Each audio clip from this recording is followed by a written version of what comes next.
And hello, everybody. Welcome to Narrative Live on a Wednesday night. It's good to have Joe Dempsey back here with us because, boy, every time I look at one of your threads, my mind I just don't get it because it's so many bits and pieces and there's so many cases. And I'm glad you're here because I want you to really explain to everyone tonight how important this case is, the January 6th case. It's the biggest case in DOJ history. It's by far, it's the most sprawling case you've ever seen. Hundreds and hundreds of people involved in it, and it's the most important, certainly for American democracy, as we look at the challenge that has given to our electoral system here. So it is, a vast and important case, and you're one of the few people who knows how it all comes together. So tonight we're going to do the big picture. We're going to take all these different pieces and see how they fit together and explain why everything is so important, but also how vast this conspiracy is. It's pretty big, Zev. Thanks for having me on. I appreciate it. It's great to have you here.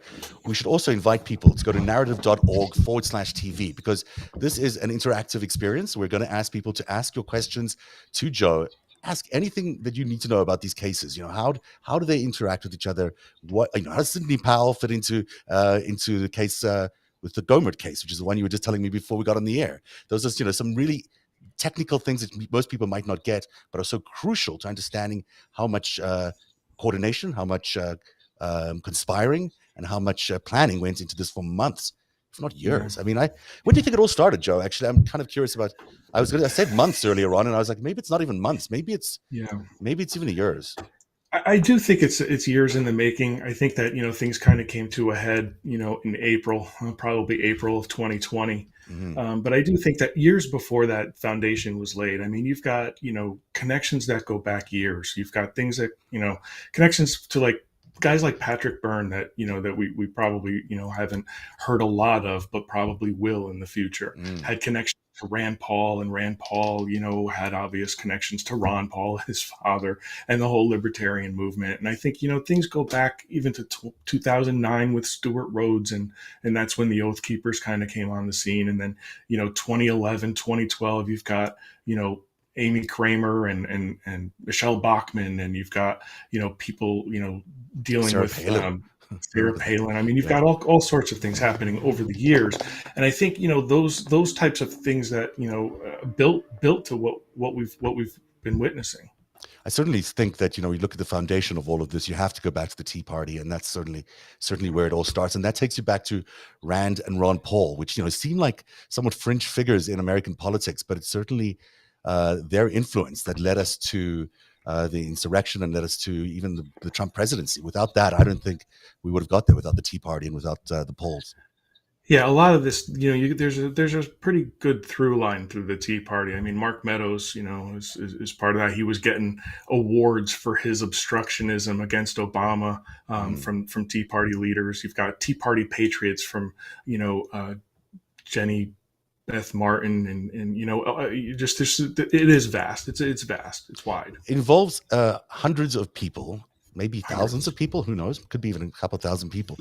And it involves a lot of money that came from still unknown places. That's one of the big questions that we still do not know completely is who funded all of this. I mean, we sort of know, the key players who got buses and shipped people to the insurrection, but that's not really the funding we're talking about. We're talking about years and years of funding that have gone into, the Council for National Policy, that have gone into supporting all these fringe groups and allowing the Oath Keepers and the Proud Boys to flourish. I mean, that takes money. That people don't do that on their own. Maybe they do, but it seems to me like there's a lot of money involved in that. Yeah, it takes a lot of money, and I think Senator Sheldon Whitehouse has been screaming from the rooftops about dark money for years now, and he's there's a video that he put together, or actually there's video of him of a presentation he did in front of the Senate, which goes into a lot of the dark money and things that he's talking about. And if you watch him say it, he's not saying it from the perspective of a politician. He's saying it from the perspective of simply being an American.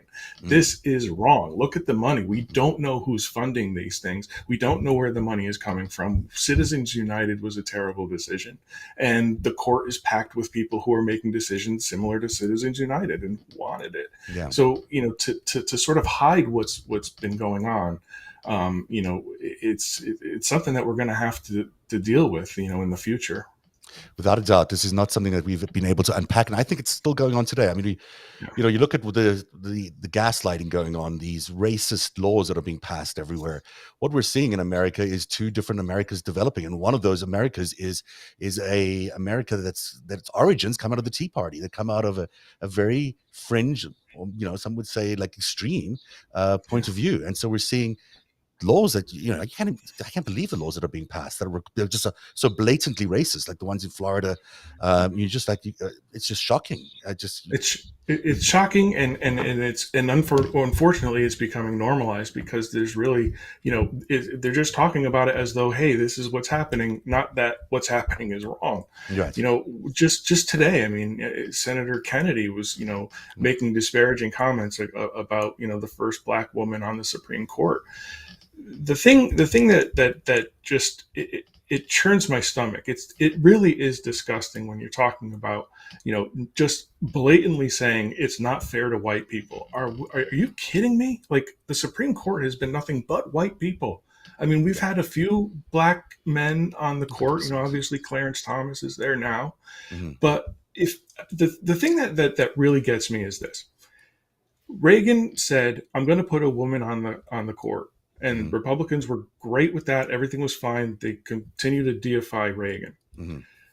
But to say, Biden is wrong to say, let's put the first Black woman on the court. Let's just look at what happened after Reagan put the first woman on the court. Do you know what occurred after that? More women got on the court. I think that's what they're really afraid of. The fact that if the first Black woman gets on the court, more Black women will get on the court. And I got news for you, Zev. It's Black women that are going to help save this country. It really, they have already. is. They have already. That's the reason why we have got every election. Every time they've been asked to do it, they've done it. Yeah. Every single time. Not only are they going to save, look, firstly, women in general are going to save this country, because that's what these men are ultimately afraid of. And you see these power structures defending their old systems. It's because they're scared of what's happening around them, which is not just the Black people that are coming around. It's the women, it's the gays, it's an entire threat to the way they view the world and how it should be structured. Those times are over. I mean, they're clearly putting up a fight. They've decided to put up a fight, but it's they're on the losing end of that, and the sooner they realize that, the better off we will all be. I was going to talk a little bit about Jeff Zucker. I'm going to leave that to the end of the show because I don't want to interrupt this conversation because it's so interesting already. I am going to ask you to explain two things to me. There is, the Sydney Powell. When we look at Jan 6, there's the actual insurrection, thousands of people showing up at the Capitol, storming the Capitol. There's a lot of people involved in that. There's people in the Wilbur Hotel where they're discussing all these things. Wilbur, did I get it right? Willard, sorry. Willard. It was Wilbur Hotel. In the Willard Hotel, there's a war room there. You've got all this kind of legal activity going on. But there's this whole other thing that was happening on a state level, which I think is so intriguing and so interesting and far more incriminating in many ways than what was going on at the Willard and at the insurrection itself, because it involved actual law that they were trying to subvert. And it's these slate of electors, these fake slate of electors that were being appointed by who knows who decided they were. So I want to go through that with you, and just can you explain why these two things are separate, but then also why they're connected? Yeah, I think, you've got a moment in January 6th where you have people, taking advantage of, and you're seeing it in their defenses now in the court system. A lot of the January 6th defendants now are saying, I got caught up in the moment. I was there, and then, things got out of hand and I kind of got caught up in it. Mm-hmm. So the ones that stormed it, aside from the Proud Boys and aside from the Oath Keepers and 3%ers and those types, I think they used the people to sort of help build the crowd, right? I mean, they had this large crowd that was there, and those people are they're getting home confinement as their sentences, they're getting fines, things along those lines. But again, they're saying, I just got caught up in the moment. Mm-hmm. There's something far more insidious that was happening within the law, the lawyer side of it. Okay, so you're talking about Sidney Powell now. There's just we lost you for a second there. Just back up there and talk about Sidney Powell and what was happening insidiously on the lawyer side. So Sidney Powell and Rudy Giuliani and those guys were sort of, you know, they were looking for affidavits. Okay, Mhm. so there was a whole series of folks that were trying to solicit affidavits, and Sidney Powell was literally a person who solicited an affidavit and said, I want this affidavit from a specific person, and then Affidavits they about ended up there getting it. being fraud in the election. Affidavits about fraud. That's right. Okay. Affidavits about things that they had seen, whether they were poll workers or things that they had seen during the election. Whether or not somebody was able to stand 6 feet from the ballot counting, or whatever their cases were. All the cases, for the most part, got thrown out because they didn't have any evidence. They didn't have standing. Those type of things. So Right. that's really what was When going on was with this? those cases, and these were happening, I would say, November, December timeframe of 2020. Okay. So right after So the elections, Trump says, "Hey, I didn't lose. It was all rigged," and they go into full motion. They were suddenly looking for affidavits around the country in various states, mostly swing states, asking right, people to identify irregularities that they might have seen right, or make them up. Maybe they made up. right. Who knows? Who knows? They might have made them up. So I ended up finding a presentation that was done in New Hampshire where they basically were telling people how to go out and canvass after the election, right? They were going out to people and sort of asking them if they had seen anything irregular, right? If there were any election irregularities, and if there were, here's how you can get them to sign affidavits to state such. So, So sorry, go go ahead. ahead.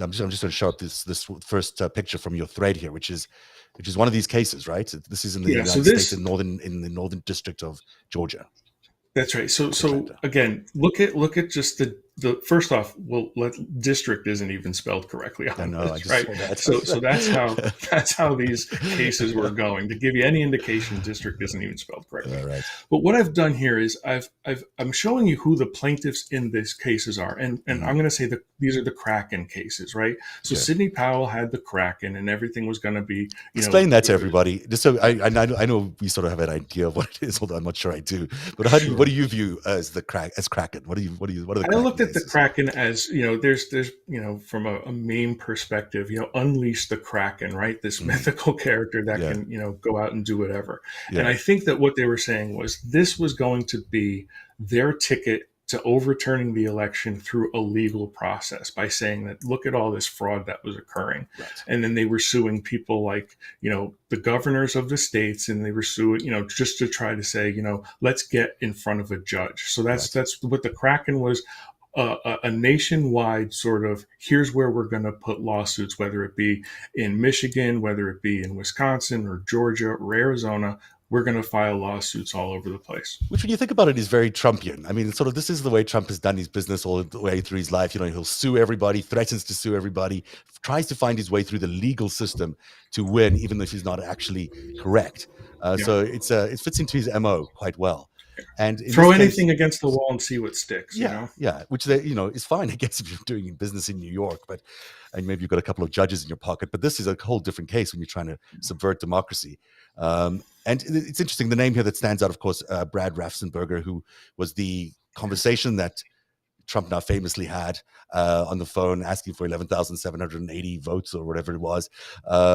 Please find me those votes. We need to find those votes from somewhere. But that Right. happened. That happened with the same people, right? We're talking about the same Right. Secretary of State there, and then also That's right. Brian Kemp.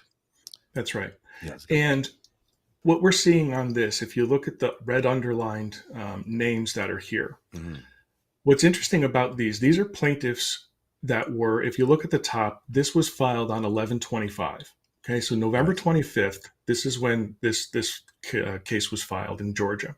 Mhm. Each of those names that are underlined are also Georgia's false slate of electors that signed documents on December 14th. This is your genius. I've got to tell you, this is really your genius, because this is when when you posted this on your Twitter account, I was like, oh my God, he's cracked it. He's just cracked the whole thing. Because What's cracking? let's crack it. Let's crack the Kraken. Because it's amazing.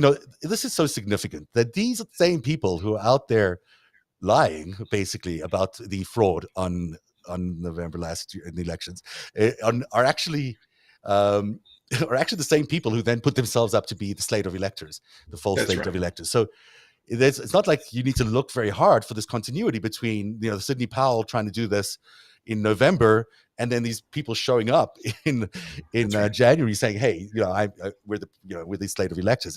It's all there. You can That's see the right. connectivity, and it's such an important piece of Yeah. evidence that these are the same people, it's the same cast of characters. It's basically, I mean, I don't know. They're players. They're not. They're actors. They're not. They fit one role at one point, and then a few months later they're playing another role. But that's because they just have so many cast members. And it's not like they're random people, right? I mean, Yeah. again, if you were to say, this is, as a voter, Mm. I experienced, voter fraud, or I saw somebody vote twice, or whatever your election irregularity happened to be. If you were just a random person, these aren't random people. These are GOP people. I mean, these are people high Yeah. up in the Republican Party. They're activists in the Republican Party Well, what in this shows Georgia. us is really the conspiracy, right? I mean, Yeah, it's one thing showing up at January 6th and storming a building. Okay, that's it. That's definitely a crime. Terrible, needs to be sorted out. But when you've got months and months of planning, of fake lawsuits, of fake affidavits being submitted to various courts around the country, the Supreme Court weighing in, you got all this evidence that this stuff actually was planned. We know that because it's all there. They filed yeah, the lawsuits, and so that those same people are still there on January the 6th, and they're still there demanding that they be counted as electors at the same time as you've got this giant coup this violent insurrection happening outside. Now, both of those things were only happened because someone at the very top made those two things happen. It's right. not possible that we don't have, that we can't get to the conspiracy here without pointing that out. Like you have people doing the coup, the insurrection on one side, and then you have the people on the inside also really doing the coup, but they're doing it through the legislative process. And I think what's important too, a couple of things. One is I've heard Glenn Kirshner a couple of times talk about, a conspiracy. And I think a Mm, lot of people say, well, we have this really large conspiracy. And I think Glenn Kirshner has it 100% correct. mm, It's really many conspiracies. mm, It's a hub and spoke conspiracy, right? At right, the center, you have one singular goal, and that's to keep Trump and let's be honest, it's not just Trump in power, but Republicans in power. We right. have to remember that the Republicans helped him do this. This wasn't just him. He can't Of do this course not. by himself. No, I don't think he Now, did. I don't know if he did very much. He might have ordered them to do it, but yeah. he's not capable of organizing this kind of scale of And event. and the second part, and to bring it sort of back a little bit more to the direct line of conspiracy, if you Mm. look back to Georgia, those electors, remember the Jeffrey Clark letter was to Georgia talking about, hey, you guys might want to pick your own electors if you want to. Tell So me, so tell me you a little bit have more about that. Tell me why that's so significant, because it is very significant, and I just want everyone to understand it. Sure. So Jeffrey Clark was working for the Department of Justice, Mm, and he drafted this letter that basically was laying a foundation in Georgia to have an alternate slate of electors be chosen by the state legislature. So he went and he made arguments that were similar to what we saw in the John Eastman memo, mm, in terms of what the powers of the vice president were, things along basically referring to the 12th Amendment, mm. that gives certain powers to the states to count and to do elections and to send electors. Right. So let's pause there, because that is another spoke, right? I mean, you've Right. got Jeffrey Clark testified today, I think, in He front did. of the Yeah. committee, and we don't know very much of what he said. I think he played the fifth a few thousand times, maybe. That is what I heard, because Wow. and this is a guy from the DOJ, right? I mean, we're not Yeah. talking about Joe Schmo in the street. We're talking about a guy who Right. knows the law. He was going to be, if Trump would have had his way, the attorney general. I mean, this Right. is, that's how close he was to the very top of power here. And He was one signature away from being the attorney yeah. general, because he was talking with acting attorney general Rosen, Mhm. and basically almost kind of strong arming him at one point, saying, look, if this doesn't happen, I'm going to be named. If you don't do it, it'll be me. So that's a third, talk about hub and spoke. That's the third spoke. Let's call that the DOJ spoke, right? That's Sure. where Trump was trying to internally create a confusion in the Department of Justice and overthrow the people who were there, and in fact install his own attorney general, who could then execute whatever he needed to from a legal perspective in terms of how to get this insurrection / coup going. That's right. I can't hear Right. you. And Oh, I and missed you there. and Barr had left at that point. Okay. So I'm sorry. I So just gone into a bit of a Barr had lag. left at that point. Yeah, you're good. You're good. Sorry. You're good now. Okay, Bard left at that point, and you've got Rosen that's there, and now you've got Clark, who's kind of, I mean, where did he come from? How did he get introduced? Who was responsible for bringing Jeffrey Clark on board? Right. But that whole story and his testimony, he testified already. He had already had one appearance in front of the January 6th committee where he had walked out. The story that we heard was, Jeffrey Clark was, not willing to answer questions in his appearance with the January 6th committee, so he and his attorney just left. That's not even close to true. He actually was there and there's a 50-page transcript of exactly what was said in that hearing. Oh, I did a thread on that as well, and I'll actually post it. Yeah, that's a good one too. This. Yeah, please do. That's really interesting. Yeah, I'll post it after this. Our friend Gal Suburban, just in the chats here, is saying that he installed someone in the Civil Rights Division. She just discovered last night. That's where Clark came from, the Civil Rights Division. Okay, that is Clark. Okay, wow, it's interesting that he came from there. I miss, and then maybe not. Maybe what she's saying. J. Christian Adams, partner of Cleta Mitchell. Oh, that's interesting. Oh, that is interesting. Yeah, that's different. The thing is that we were, during the whole Trump administration, what was happening was people were being installed in positions they had no right to be in. And they were partisan. I mean, they're partisan hacks. They were designed to do what Donald Trump wanted them to do. And, frankly, they didn't get enough people in enough place in time, but they were pretty close. I mean, these things that were so close, Clark was so close to being the attorney general, that would have changed a lot of the situation. And Pence said, okay, I'll do this. I'll do your thing. Let me follow your instructions here and say that these slate of electors aren't accurate. That would have changed everything. I mean, all these things were so close. They're like one person away from the end of democracy at each step of the way. At each step of the way, it's one person away. You're absolutely right. And as we started to see some of like the career people getting, pushed out, moved on, it started to become more and more dangerous because as you keep going down the layers, then you're getting the true believers, the ones who will do whatever he asks. Yeah, exactly. And at that stage, then you're really in a danger zone. And it's happening on the state level now too. So people should really not think this is over because there is a sense I get from people that's sort of like, let's get back to ordinary life. Let's just get back to normal. And we will have to feel a little bit more normal. But the attack on democracy is continuing. We are still in the middle of a full-scale attack. I mean, half the country is ruled in an autocratic system by autocratic one-party rule. That's really what's going on in the middle of the country. And we need to, that needs to end if we're ever going to save democracy fully in America. I'm going to go to your next, where am I going to next? That was Georgia. Let's go to, this is also Georgia. So this is the same one.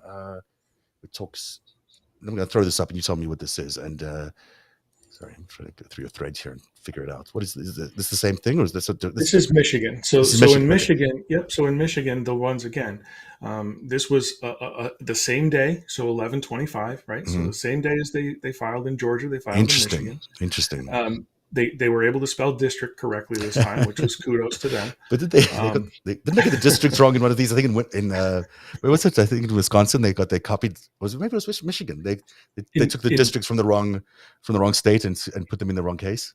I think that's right too. Yeah, I remember that too. And the other one in Georgia, they spelled district wrong twice on the same page, 2 different ways. Kraken. So these are the Michigan electors, and actually. They spelled district wrong on this one too. They spelled it right once and wrong on the second line. But these are the electors in Michigan. And the false same electors. So these same 2 people, Timothy King, 3 people, more people. Timothy King, Marianne Ellen Sheridan, John Earl Haggard. These guys were all were all fake slate of electors that had submitted their names as being the official slate of electors because we decided to January the 6th counting, right? Which took place. And remember that was done on December 14th.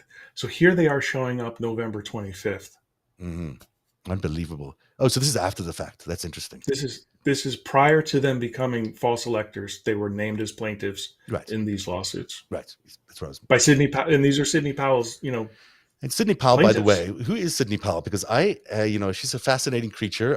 And Sidney Powell is also, very attached at the hip to Rudy Giuliani throughout this whole process. But she's also, we have to remember, she's the Michael Flynn attorney. She's person who somehow got Michael Flynn off his charges. some miracle move that she pulled off there. And her history is pretty checkered. I mean, she's not. I wouldn't hire her as a lawyer. She's not, her view of the law is pretty weird, to say the least. And here she is organizing an entire conspiracy. And then, of course, on December 18th, I think, which would have been 3 weeks after they'd filed these lawsuits, they show up at the White House, all of them, Flynn and Sidney Powell, and a whole bunch of others, and talk about what's going on January 6th. Actually, plan that insurrection. Talk about how they're going to execute that with Donald Trump. So you can see how these pieces all just fit in. You've got the insurrection happening outside. You've got the legal Kraken cases happening as well at the same time. Then they try to go to the White House and talk the president into it. The president agrees to do it, and then former president, and then they and then they proceed to do it. I mean, that's just that looks like a conspiracy. It just looks like a conspiracy. It looks like a planned event. It's not something that you could just make up. And they weren't there just to talk about those things. They were literally there talking about Flynn wanted fighters, right? Mm-hmm. So Flynn was talking about we need fighters, and the other thing was seizing voting machines. Right. They wanted to seize the Dominion voting machines. Which is this whole it really is interesting, and there's the question becomes why and how did this come to be, right? How did Dominion become the target? How is it that became their sort of thing they were going to hang their hat on? So that's a story I think we still need to understand. Mm-hmm. Why was it that it wasn't ES&S, let's say, right? Why was it Dominion? Why do you think it was that? I think I have this is opinion. Okay, I'm going to tell you what I think here. There was a case there was an affidavit filed by a guy named Joe Altman. Okay, one of the affidavits, and that's the one that Sidney Powell solicited. Long story short, I'll go very quickly through this. Joe Altman is from Colorado Springs, Colorado. He has his own podcast called the Conservative Daily Podcast. He stated that he was on an Antifa call, right? That's what he called it, and quote unquote Antifa call. Right. And in that call, he heard somebody named Eric from Dominion. Okay. And in that call, he heard Eric from Dominion say, "Trump's not going to win. I made sure of it." Right. Now, they take that information and extrapolate from that Eric, the person on the thing, Joe Altman says, "Who's Eric?" So he goes and starts Googling and looks it up. And he finds that there's a guy named Eric Coomer who works for Dominion Systems. And he starts, basically saying it was him. Eric Coomer went in and he designed the software, or he, had the ability to change the outcome of the election in some way through the Dominion voting systems. Now, I think that's sorry, go ahead. So that story gets out, okay? That happens in September. This phone call happens in September. Fast forward to, I believe, allegedly happens. Do we know it actually happened? Allegedly happens. Yeah. Okay. We'll say allegedly happens. Yeah. And again, we don't know who that person Eric was. No. It could be Eric, and we just don't know. Fast forward to October, where Altman is on a elk hunting trip in Colorado. Okay. Right. He's out there hunting elk. And he gets a text message from somebody, and that message, includes an attachment. He reads the attachment and starts to think to himself, "Hey, wait a second. I remember this phone call that I was on in September, and I'm putting the two things together, and now I know that this is a story that I need to tell." So he starts saying, "I have to get this story out about, what I'd heard, Eric, from Dominion. There's voter fraud. This whole election is a scam now because Dominion voting systems has this ability to change votes from Biden to Trump, or, from Trump to Biden. And that's the story that's out that he's putting out there." It's so interesting. I think it has to do with that. Sorry, I don't interrupt you. Keep finishing this. It's okay. There's a lot to it, and I have a thread on this as well. So don't worry. I can send that information out as well. In this in this narrative, if you will, it gets to Michelle Malkin from Newsmax, and she's usually on like Fox, she would sometimes sub in for Sean Hannity. Hmm. She gets a text message about, hey, there's this Joe Altman, there's this story out there. What do you think? She ends up doing a story on it. The Gateway pundit ends up getting the information. They do a story on it. Sidney Powell gets wind of it, and she says, "Get me an affidavit from Joe Altman." Joe Altman writes the affidavit, sends it over, and that becomes really a foundational, I believe, for Right. these Kraken lawsuits. So Joe Altman, we don't know. I mean, his credibility is probably, maybe a little questionable. But we also, when I think about the Dominion voting machines, I think about where they were used. And if you were trying to subvert elections in swingy states, I think when you look at the distribution of the Dominion voting machines, they were in places that were more, more prone to being rigged. In other words, they were looking for places that they could question. That's the basis on which they did the Dominion versus the SNS. I might be wrong, but that's just a theory. It's possible. It's possible. And I just want to be very clear, too, to your viewers and everyone else. The information that I'm talking about here all is derived from a court case called Eric Coomer versus Donald Trump et al. And others are in there, and they've all produced. Rudy Giuliani produced a deposition. Sidney Powell was deposed in this. Gateway pundits Jim Hoft was deposed. Chanel Ryan, Michelle Malkin. A lot of people were deposed, and all that information I can link to this as well. Great, that'll be very helpful to people. But the machines are important. So just to get everyone back into the headspace of where we're at. So we've got, you've got a Kraken effort to try and get affidavits that includes this discovery of these Dominion machines, these voting machine and the rigging allegations around that. Then we've got the actual coup happening outside, the actual insurrection, thousands of people showing up. You've got the plan, which was, brought to Donald Trump on the 25th of December. I think it was the 25th, maybe the 18th of 18th. December. 18th of December. Hard to keep all this straight. And then you've got this false state of electors, which is a whole other thing. And that takes us to where are we next? This is the Wisconsin slate. I think I'm going to look at now. You tell me what this is. We'll get to everyone's questions in just a second. We'll just quickly get through these last states. So we are now back. This is still Michigan, right? So that's not, that's not what I was trying to do. I was trying to go to Wisconsin. Yeah. Here we go, Wisconsin.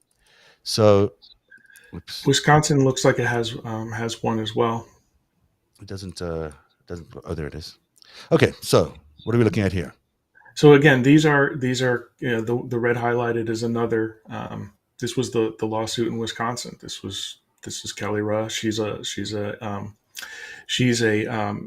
false elector in Wisconsin. But if you look the highlighted portion down below, you'll see who brought that case is special counsel for the Amistad Project of the Thomas More Society. Interesting. Yeah. What is that? Why is that significant? So what's interesting about that is you've got folks that are. There's a guy named Phil Klein. And he was with the Amistad Project, and he shows up in Pennsylvania, talking about vote irregularities and ballots being lost in Pennsylvania. And you also have their lead investigator for these cases was a guy named Tony Schaefer. Tony Schaefer was the head of, I believe, was part of intelligence and was part of the London. I'm sure Gal Suburban knows what it is, but I can't remember that right off the top of my head. Hopefully she'll tell us in a second. I want to talk a little bit about Pennsylvania, because for me, all roads lead to Pennsylvania, it seems. I mean, it just seems to me that that's where a lot of the action was going on throughout this whole period of time. We've had people like Everett Stern on the show, who's a candidate for the Senate. Was a candidate. I don't know if he's still running. Probably not running. Yeah, I think he is. He's still running. Oh, that's good. Maybe he'll get elected. Hopefully he does. He's a good standing Republican who basically blew the whistle on what was going on. And he describes a situation where, where Flynn and company, including a guy named Ivan Reichlin, were involved in a scheme in order to convince local state legislators to audit the votes in those states. So it's another whole part of this. It's connected to these false state of electors, but it's another scheme. It's another spoke. And the other thing we know about about Pennsylvania is that that was the sort of the home base of at least a part of the Russian influence campaign that we've discussed on this show endlessly. But there's a lot going on in Pennsylvania. But tell us what happened in terms of in terms of the slate of electors there. So they in Pennsylvania, they actually sort of hedged their bet. They don't. I don't believe that they sent any slate of false electors in Pennsylvania. I think they had, or either that, or they had changed the language in the false documents that they provided to allow for some wiggle room to say, hey, Right. if by chance, if things go the way things, they want them to, these will be our electors, but they're not our There were electors. 3 states that did have that out language, which is going to protect them, I believe.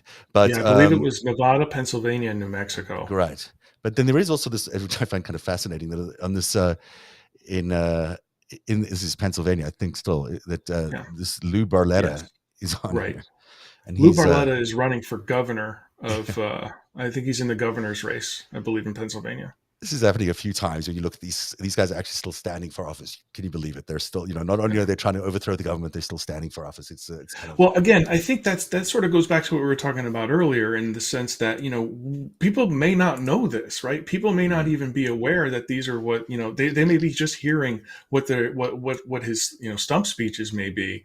I don't think he's going to tell everybody what he's been up to, but people need to know in terms of having good representation. We need an educated electorate, and we need to have people understand exactly what these candidates are doing. Andrea is saying here, and I'm not sure if this is accurate, but she's saying that Jen Cohn says that they wanted to get rid of the Dominion machine so they can replace them with ES and S, which were more hackable. That's interesting. So they were targeting districts in specific that were related to that. It's interesting. Okay. Jenny Cohn, believe it's Jenny Cohn 1 is just fantastic. If you look at her threads, they are immaculate. They're well sourced, and they're just fascinating. A lot of information, especially around ES and S voting machines in Kentucky, which gave you Mitch McConnell, who had a 38% approval rating and got elected. And in South Carolina, ES&S was there when Lindsey Graham wasn't very popular either, and he got reelected. Right. Gull Suburban, who's amazing and keeps providing this great information, says that Bannon started pushing one of those voting machines companies in 2012. And it was something with a Y and an S and a T or something. I don't remember. Okay. And then she goes on to say about Altman, which I think is really interesting. The Altman thing sounds like it was done with Posobiec. Remember, he claimed to have infiltrated Antifa, and wonder if Altman was working with Jack. Which is interesting. Yeah. So in the depositions, Altman was reluctant to say who it was that actually got him on that phone call. I believe that the court ordered him to do so. When you read the transcript, the lawyer is basically saying, so you're saying that you're going to violate the court's order and not tell me who it was. And Altman was adamant he wasn't going to tell him who it was. I believe they ended up looking at the notes. There's notes that Altman took from that phone call. I don't know how anybody could identify from those notes who it may have been. But I also do think that at the very end of the deposition, there may have been initials or how Altman knew the name, of what it was. It wasn't like, I know who this person is. I just kind of know them by name, and whatever that name happened to be, I don't know what that is. At the heart of this is incredible amounts of corruption and a cancer within our democratic system. I mean, we've really got something here that is growing and is now almost consuming the American electorate. So it's one of those things. I know people get tired of listening to the election process conversations and even tired about hearing January 6th. But half the country still believes that Donald Trump won. They still believe that he should be president. And that's how effective this system we have in this country, where you've got, our media is obviously being captured, is the word to use, maybe by the mob or by international forces or by forces that are just not democratic. They have captured the media. They have now instituted these funnels of information, which are just echo chambers of nonsense and lies that has brainwashed a large part of the population. And then they've subverted from inside out our election system. I mean, it's such a, it sounds ridiculous actually when you say it out loud, but that's exactly what's happened. You've got thousands and thousands of people obviously engaged in an effort to destroy American democracy, and they're doing it from all sides. It's not just coming, it's not just showing up by accident. We're not suddenly seeing Fox News become this purveyor of lies by accident. They've been told to do it, and they're doing what they've been told to do, and they're pushing these lies, and then reinforcing this fake narrative that people are building on the ground. And you can't blame Americans in the red states for believing this stuff, because where are they going to get their information from? They've been fed a diet of nothing but lies from the media. Right. And one of the other things you hear in terms of, the build back better, like what Biden's, agenda is to be able to provide broadband all over the place. Right. So people will be able to get information. So the Republicans stopping the Build Back Better program is stopping information from getting to where it needs to go. To your point, they could seek this information and see it, but if you're not on broadband, if you don't have internet connection, you're only sort of getting what they the radio is telling you. Quite frankly, I think a lot of information is coming through the radio. Think about all your community leaders, all your church leaders giving you one line of messaging. All your media is giving you the same line of messaging. You've got politicians giving you the same line of messaging. You're living in pretty there's some diversity going on, but it's pretty, it's not as mixed as you would imagine. So you're not getting a variety of views. You're just getting your neighbors are all mostly look like you and talk like you and say the same things. So you're not in any way, there's no hope for you to find information elsewhere unless you're just very inquisitive and you go onto Twitter or you go to these other places. And even then, we're all kept in echo chambers, specifically kept within our own group. So we don't have this cross-pollination. So, on Twitter, they are able to see what's going on in the right-wing echo chamber, and they're able to see what's going on in the left-wing echo chamber, and they're actually able to balance it out. So they might be playing as much a role in identifying, the confusion in this country and this polarization in this country by just playing with the algorithms. All you have to do is play with the algorithms. So it's very disturbing. To sort of bring it back to what we were talking about earlier, diversity matters, right? Visibility matters. Yeah.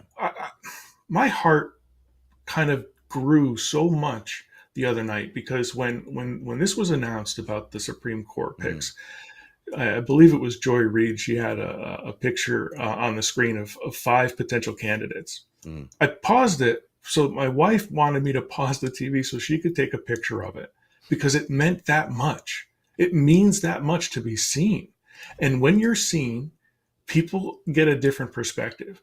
And when you bring a different perspective, people learn different things. And when you learn different things, you broaden your mind, you broaden your horizons. So these echo chambers that you're talking about, if it's just simply repeated things back. You're just making sure that you continue to fit in and that you continue to have your core sort of group around you that you feel comfortable with and that you're not ostracized from it because you're different. Well, being a part of a group that would ostracize you for thinking differently is not a group that you really want to be a part of. Right. So it's the only group, when it's the only group you have, and it's the only society you have, and it's what you've known since you've grown up, you're not going to leave that. I mean, you just can't leave it because where are you going to go? So, I have a lot of sympathy for people in the red states because I do feel a lot of them are captured. I don't think that they're bad people. I think there's if they're saying that Donald Trump should still be the president of the United States, that's because they have been captured. Their brains are not. They're not exposed to all the right information. They just are not. And they can't be, you can't hate those people for that because they just are not. That was really well said about your wife and the story around the Supreme Court nominees. I feel like we're potential nominees. This is what's freaking out white men in America is that they've seen what it looks like when women come up, and they've seen what it looks like when gays come up, and they know what's coming when you have equality with black people. And so this is so worrying to them because they know that they aren't actually everything they've been telling us. They're not the best in the world and not superior in any way. They're just like everybody else. And you see it in sports. You see it in a lot of places where you can sort of see that, that clearly they're not the best at a lot of these things, and that just makes the joy of having a black female justice on the Supreme Court is so important. I mean, you think about it, more important than even having a black president in some ways, because it's a lifetime appointment. Right. They are, that voice has never been heard injustice in Right. America. It's never Right. been heard. If you look Right. down the line in every single court district in America, you don't Right. get a lot of those voices heard. There's not a lot of And black judges out there. And to and imagine that at the top, it's an unbelievable every change. single time, Mhm. people talk about justice reform, it's always about race. Every Mhm. time they talk about, criminal reform, or Mhm. any police reform, anything like that, they always turn it towards race, but they're never talking to the people who it impacts the most. And I And just, now, like you said, if you have somebody up at the top, and we're mm, talking about a Supreme Court justice, it's about justice. If you can get somebody who can bring that perspective of all of the injustices that they've suffered, mm, knowing that from, and I'll be frank with you, it's an ancestral injustice. mm, Think of the strength that it takes just to be one of those 5 women that were mm, potential nominees. Think of what they've had to endure. mm, If you're talking about somebody who is a black person, they're probably the only black person in their classroom at mhm, Harvard. They're mhm, probably the only black person in their classroom at Harvard Law School mhm. or Yale Law School or wherever they got to get their credentials. To say that they're unqualified is ridiculous because they're qualified in 2 different ways. They're educated, but they also come from the pain of knowing what it's like to struggle and what it's like to suffer when you're the only person, you're the only representative. Systemic racism is so corrosive, and when we look at what's going on every day, we look at the systemic degradation of black people that's been going on. Whether it's these ridiculous laws that are being passed, that every one of them has a code that says black people are not equal to white people. That's what they're there to do, to reinforce. We can't talk about race that makes white people feel bad. We can't. Everything is designed to say black people are inferior, and the only way we overcome that is to bring people of color into these important positions of power, because they will surely be better, if not equal, but probably in many cases better than the people that we've Yes. had here before, and create a sense of unity that is what America really needs. I mean, we're Right. not going to achieve America's greatness if we suddenly split apart and I'm preaching to the choir here, obviously, but split apart and create 2 different kinds of countries. We need to unify this country. It does mean we need to unify all of this country. We need to figure out how to unify the most extreme right wing and the most extreme left wing. But we need to get into a place where we're together and equal. And right Right. now, for better or for worse, over the last few years, we've seen the worst of America. We've seen what it really looks like. America is probably as racist as South Africa under apartheid was. It just is. It just has, might not have been called it. It might have had different things, but at the roots of it, there's a lot of racism. And this is our opportunity to overcome that. And there is really only one path. We've got to overcome it. There's no going back. We don't know. The idea of turning back the clock is not going to happen. It just doesn't work Right. unless we're going to start becoming I don't know, Nazi Germany. That's basically where you have to go, which no one's interested in doing. So the only path forward is through this, and we need to create unity. And the way we do that is through people like appointing a black female justice. Absolutely. And you've got people who are like originalists, right? Like you've got Ted Cruz, who says, he's like a constitutional Mm, or an originalist. Well, but they never seem to remember to try to form, a more perfect union. mm. So, Right. so They miss that important point. it's forming, right? So you Yeah. have to make it, and a more perfect unit. So even if Mm. we go back to the originalist and from a founding perspective, the founder said, "Make this better, Yeah. do Yeah. more." And we owe it to the next generation to give them the best that we could give them. I mean, Absolutely. if we hand over to the next generation a system that is, autocratic and has echoes of Nazi Germany in it, that is not that is not our job. Our job is to hand the next generation a system that works, that is based on the principles that we were given. I mean, these are the same. That's the Constitution that we're upholding, and no one in that House of Representatives should be in any way be allowed to support an insurrection or an overthrowing of that Constitution. It just boggles my mind that they even sit in there, that they can do that and support this kind of illegal activity and do it so like openly. It's just So yeah, it's February, and we've had multiple school shootings, yeah, but they're banning books, not guns. yeah. They're I know. banning books. Good point. Very good point. Unbelievable. I'm going to I have to talk about Zucker because people ask me to talk about Zucker, but I do want to wrap up this talk about the giant conspiracy that we're talking about. What we're trying to outline to everyone here tonight is that there is many, many, many signs of conspiracy. In fact, there are many conspiracies, and that they all connect. That it's impossible. You can't look at all these things, partly because of the same players, partly because the evidence is there, and partly because there's been so much good research done by people like Joe and everybody else that just shows us that there is a connection here of a vast, vast right-wing conspiracy. I mean, it's not, we're talking about thousands of people and lots of money, probably billions of dollars, technology that is, we can't even see or hear necessarily, but technology to mold the minds of Americans, the takeover of our media, the takeover of all these things, to create a system that is allowed, that is designed to destroy democracy in America. And that is the objective. It's not to build an autocratic state here. It's designed to destroy democracy for the whole world and for people around the world forever. That's the goal. We are under attack, and our system is under attack, and it is being, if we have to repel that attack. We're still in the middle of repelling that attack. And until everyone in the country actually agrees on who the president is, we won't be through that, I don't think. Right. And you're right. We have to realize that it is an attack. We have to first identify what it is so we can beat it. Yeah.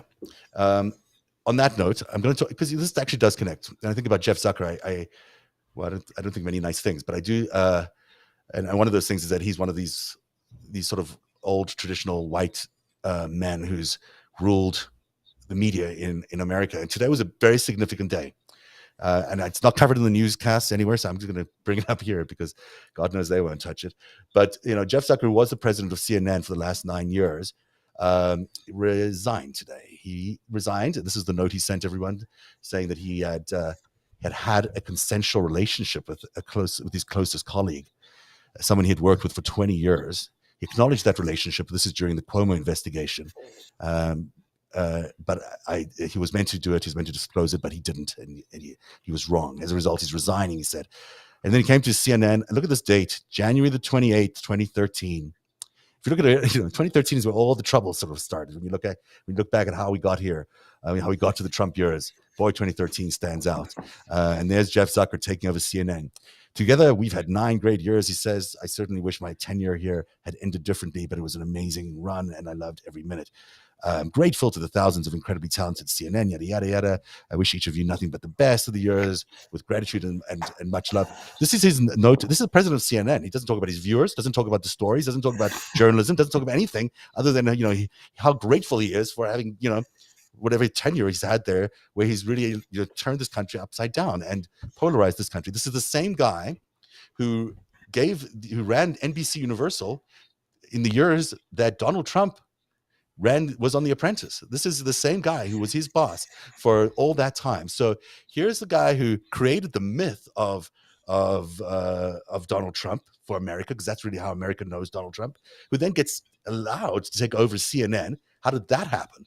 I mean, that is just whoever, it's being moved. The ownership is now going to Discovery. But up until now, we've had a situation where something has captured CNN and made it a very different kind of operation than it should have been. And that something had a lot to do with Jeff Zucker.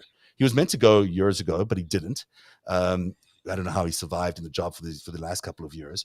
But it's important that he was the guy, CNN, who introduced Kushner to Kissinger. And Kissinger's a big part of all of this. It was at a Time Warner event in 2013, I think, somewhere around there, maybe 2015 probably, and that's maybe even 16. I don't quote me on the date, but it must have been 2016 that they were. That's where Kushner was introduced to Kissinger, and a lot of that influence campaign that landed up involving Dimitri Simes, that big meeting at the Mayflower, that all originated out of Time Warner, and a meeting at Time Warner that Time Warner decided to host, to have Kissinger, of all people, who's got his problems, talk about these things. The problem with Jeff Zucker is let me talk about who this woman he's having an affair with. So he's described it as a 20-year colleague. She's not just a 20-year colleague. She's actually the governor's former spokesperson.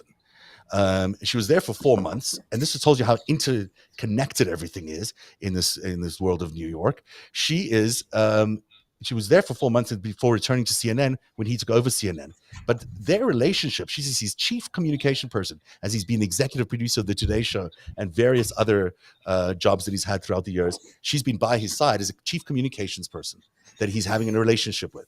And that is not just some accidental thing. That is you're having a relationship with the chief communications person, and nobody knows that. Meaning the person who's hiding everything that's going on in the organization, the person who's not telling people the truth is the person you're sleeping with, and you're keeping that a secret because you don't want people to know.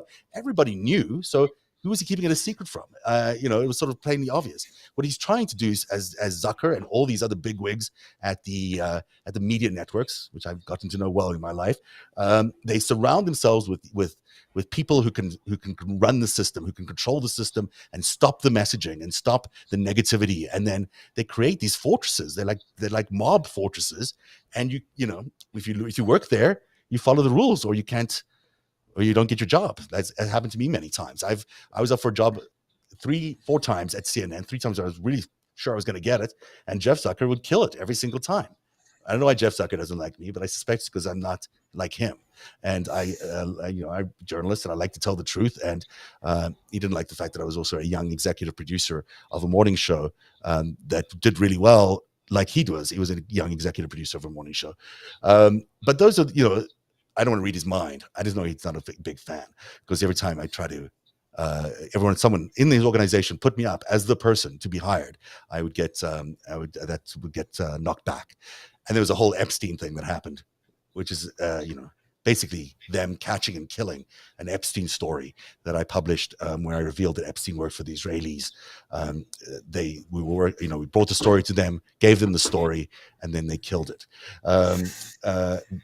They paid a little bit of money, but they killed it. And that's how these organizations work. We're talking about, these people are capturing our media institutions. And this is probably foreign money and probably foreign ownership that installed Jeff Zucker into that role. That at the same, probably the foreign money that probably helped install Donald Trump into the White House. That's the connectivity we're talking about here. There's a lot of money in these places that that have polluted our country. This is how it got polluted. This is how our system does not work. So we don't have an independent news media, and we don't have a real political system, because it's so corrupt by foreign money that this is how it is all being corroded. And you add on top of that things like Citizens United, and you've got a country that is being rotten. Is rotten because of all this foreign influence and this foreign money that's seeping into our system. And we really, really need to fight it. This is not one of those things we can just let, an iteration of what happened continue. We can't let another CNN president roll around who won't admit that, Israel was a part of the election interference in 2016 and helped elect Donald Trump, or who won't admit that we would put Donald Trump on the when Donald Trump announced that he was going to run for the presidency, Jeff Zucker immediately put him on CNN, and then he put him on CNN night after night after night. It was a joke. Everyone used to say that Jeff Zucker was Donald Trump's booker at CNN. That's how Donald Trump became the president of the United States. It was because the help of Jeff Zucker. And the fact that this man could walk out of there today with these billions of dollars of God knows how much money he's got, and there's probably some sort of golden handshake to walk away, is now admitting that he is as corrupt by sleeping with this woman for 20 years. I mean, it shows that whatever, the relationship is whatever, but the fact that she was also a political operative in the way she was for the Cuomos, and that he then goes and hires Cuomo as the 8 o'clock anchor for his network, and then covers up this whole Cuomo investigation. I mean, you can see the rot. The rot is everywhere, and it's in every network. We have to get rid of this system, because it's just so rotten. So I am not unhappy that Jeff Zucker is leaving today. I wish he'd left a lot earlier. I think we would have had a much better country had he left a lot earlier. And I really think that everyone in those networks, and you know who you are, who've been not reporting the truth, and you've done it because the same reasons that the Jeffrey Epstein story gets killed. It gets killed because it gets spiked by people in management who decide that that's not a story they can do because it's too hot. This is your turn, guys. This is your turn to actually stand up and make sure that journalism returns to these networks. Americans deserve the truth. We deserve journalism. Why have I been able to report all this stuff on narrative that I couldn't do on that these other networks do not report it. It's not because I'm a fantastic journalist. I'm a good journalist. I like to research it. I like to do good stuff, but I don't have anyone telling me I can't do it here. But they have people there, they can't do it. And they have an institution which says that they can't do it. And then they get the same echo chamber. And hey, everybody likes the $1 million salaries over there. They're not going to give that up. Why would they give it up? So, but hopefully some of you still have some morality, some ethics involved, and are willing to stand up and get the kind of leadership at these networks that is important. We need to have people who care about the truth and who care about a country. I'll just plainly say it. I mean, CNN is very pro-Israel. That seems to be where the money comes from. It's pro-Russia in terms of its Dimitri Simes connection there. This is, it feels a little mobby. It feels mobby to me, CNN. And we need to understand that. Now, maybe under the new leadership, it'll feel different. But that's who's captured CNN, which is supposed to be the American news network. And it's not the American news network, because if it was the American news network, we wouldn't be in the situation we're in. Thank you, Jeff Zucker. All right. Okay. I think I should leave it there. I'm not even going to ask you to comment, Joe, but you can if you want.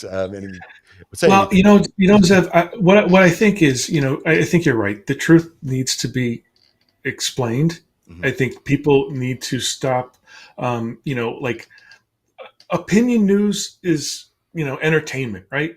News is news. And we need to know the truth. And we need to have people tell us. It's not even that. What he did, what Jeff Zucker did, is he wanted the sports. He wanted to see sports in news. So he wanted two sides it was fighting. Center. Yes. So he was going to create much fighting as possible, polarize us as much as possible, bring as much crazier people from the right wing and crazy people from the left wing, and argue with each other and gaslight each other to death every night in the news. And of course, you're going to get a country that's is polarized, because that's what you're feeding them.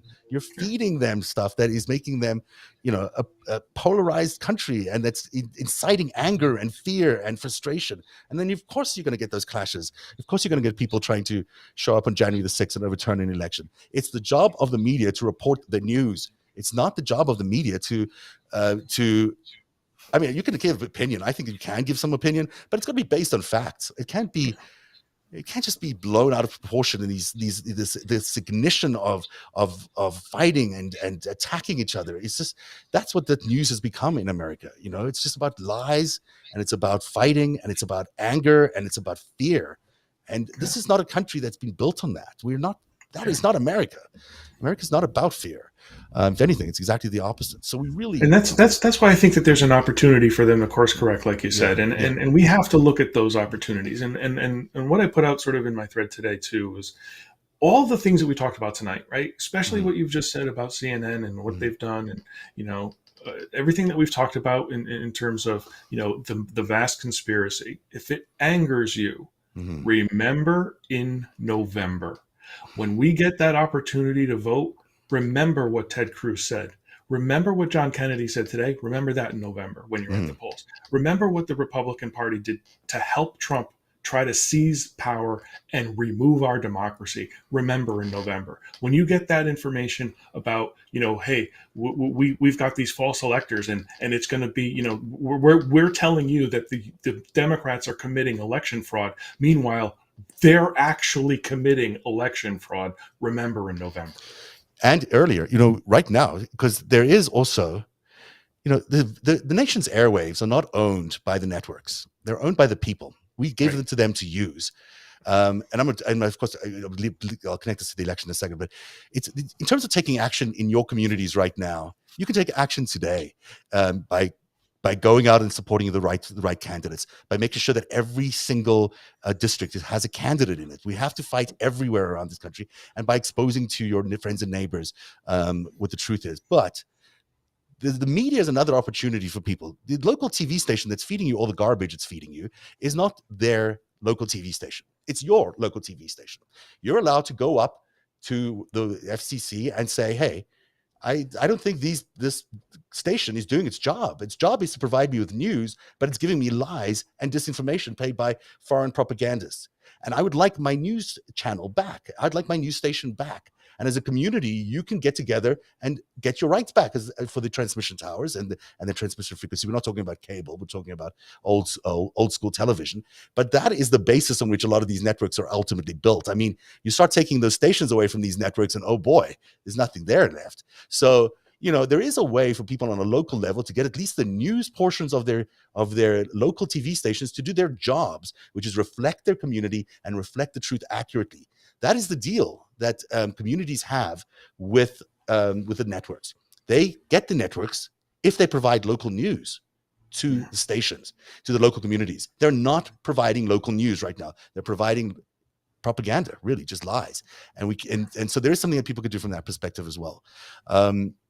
But thank you for what you're saying about November, because right now, today is where everyone needs to start. And if we haven't yet, find a way to get involved in the elections. Find a way to sign up, to run, to do whatever you need to do. I don't think this election is done. I know a lot of people are saying that there's no chance that the Democrats can win the House. I think between now and November, the world can change. We've seen how the world changes every single day. There's no done deal. Polls haven't been very good at predicting elections up until now. And that's and hearing that over, like you said, hearing that over the airwaves, when you broadcast that there's no chance for the Democrats to win, that's voter suppression right there. You're telling me we don't even have a chance, so why bother showing up? No. Don't fall for that. Don't let them fool you. Get out there, register, and vote. Because there are more of us than there are of them.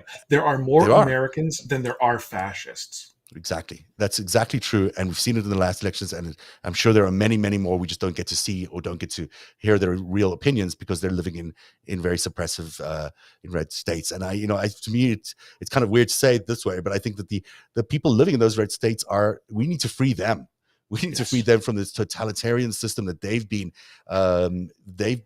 installed around them, and is forcing them to act in the way they're acting and voting in the way they're voting. Because I don't believe that Americans are bad people. We don't have that.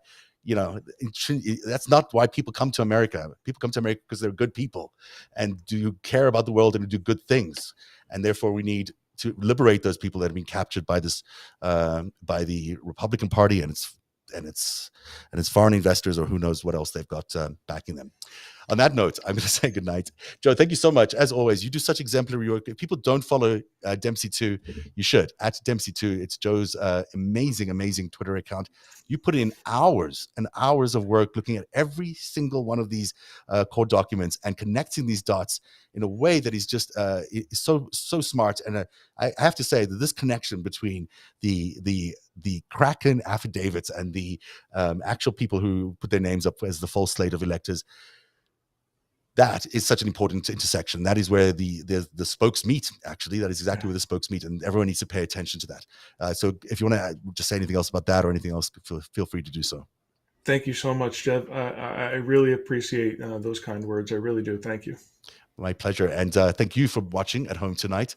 Didn't get as many questions as we wanted to, but thanks for being here. And we'll be back on Friday with the after show. Thanks very much for watching Narrative. Narrative is made possible by viewers like you. Join today and support truly independent journalism at patreon.com/narrative. That's patreon.com/narrative.